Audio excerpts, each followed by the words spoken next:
At the beginning of the movie, Zoe Hall, a senior high school student, is introduced.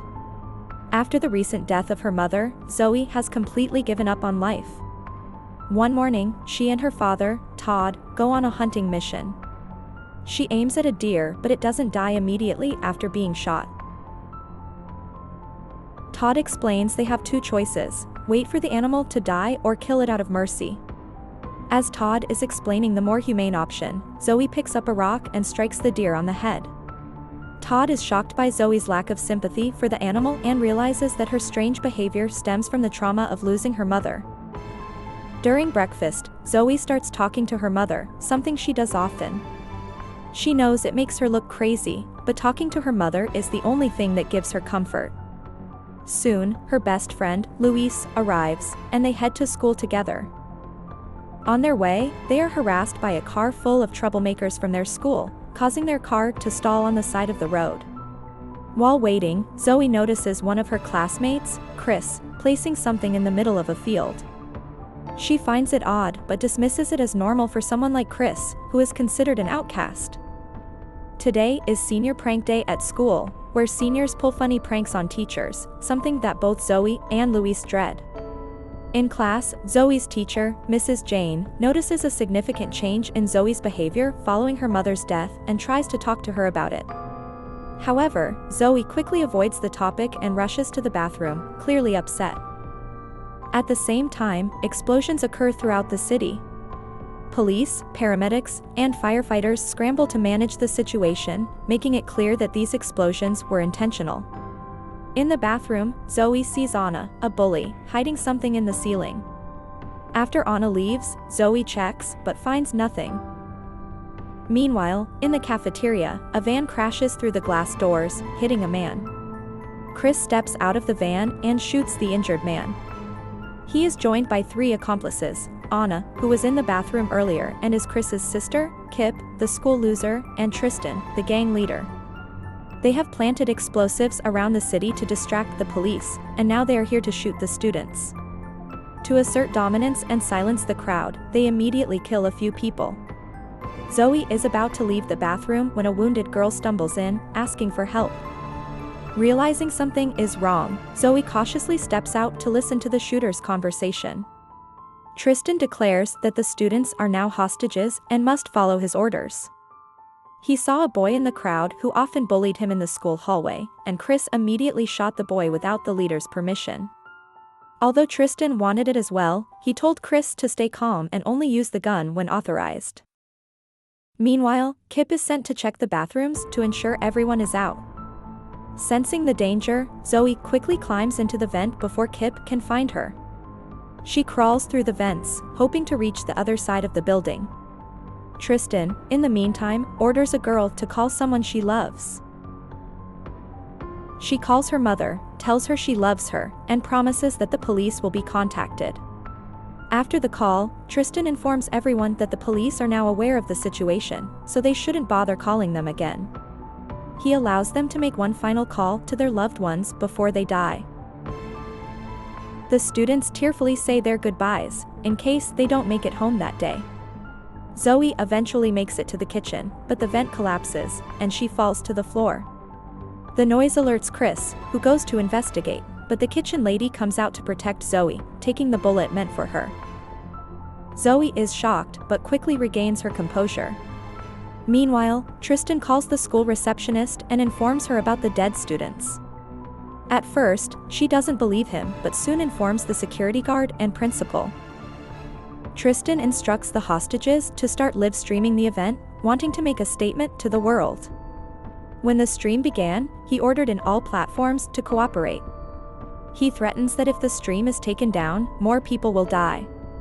As he introduces himself to the world, the principal and security guard enter the cafeteria.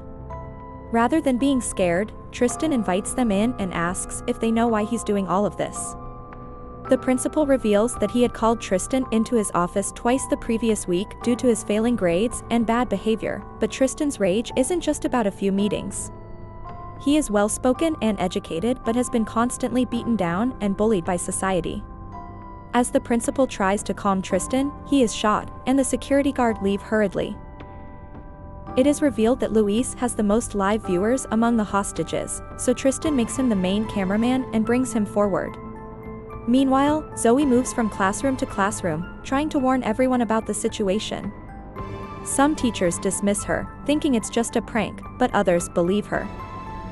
Without much time left, Zoe pulls the fire alarm to get everyone to evacuate. However, Anna, in the electrical room, kills the guard and shuts off all the switches, stopping the fire alarm, and everyone returns to their classrooms. The receptionist announces over the speakers that the school is on lockdown and orders students not to leave their rooms. The first batch of police finally arrives.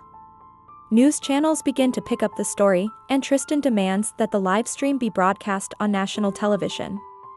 When Zoe reaches the receptionist's desk, a bag of explosives goes off, killing everyone but her. Zoe is overwhelmed, imagining her mother speaking to her, telling her that none of this is real. Anna suddenly appears, and Zoe pretends to be dead until Anna leaves. Zoe then knocks on every classroom door, continuing to alert people. However, Anna hears the noise and starts searching for her. Zoe tries to escape, but she is shot in the leg. The two girls end up in a teacher's room filled with balloons set up by students as a prank. Zoe hides in the room and ambushes Anna when she gets close, eventually killing her after a brief struggle. Meanwhile, the police discover Tristan's family's address and send an officer to his home, where they find his mother's body on the sofa, dead for days, clearly killed by Tristan. Back at the school, Tristan puts Chris in charge and goes to a Spanish class. The beautiful teacher ordered him to stop, but in response, she was ordered to take off her shirt. She hesitated to stand in front of the camera while thousands of people watched on the live stream. Todd hears the news about the shooting and rushes to the school in his truck. By now, many parents, police, and reporters have gathered outside. Chris begins hearing voices in his head, the main reason he joined Tristan on this mission. The voices tell him to shoot at the police outside. The noise catches Tristan's attention, and he returns to the cafeteria with the Spanish teacher and her students.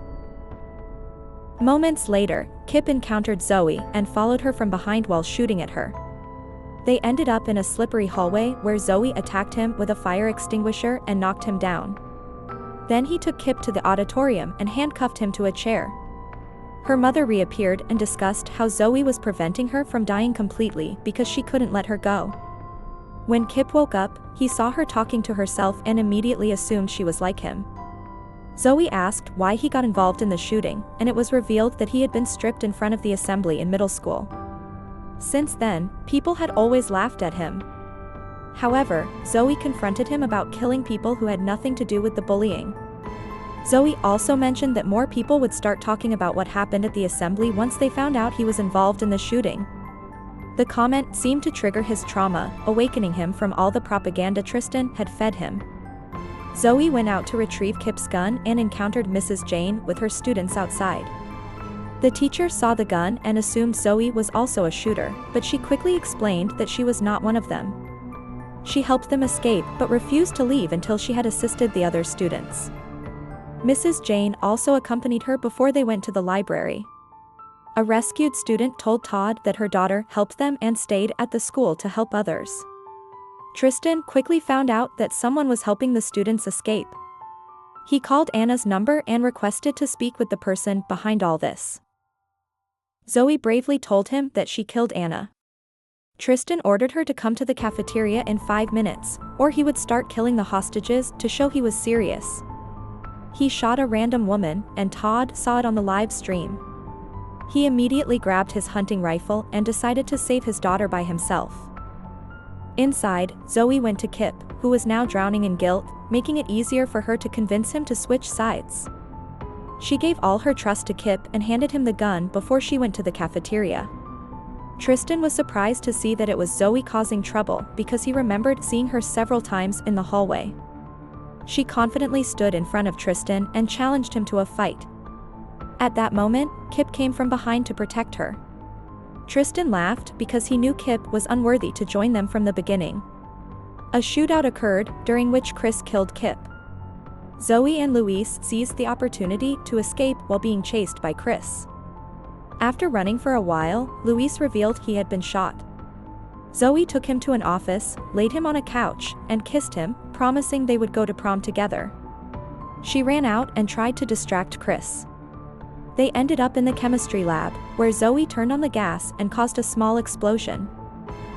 The fire was enough to get Todd's attention, who was now in the woods behind the school. Eventually, Chris found Zoe and was about to kill her, but seconds before, Todd killed him with a sniper rifle. After that, the police found Todd and arrested him, but he breathed a sigh of relief for saving his daughter. Tristan called Chris's phone, but Zoe answered.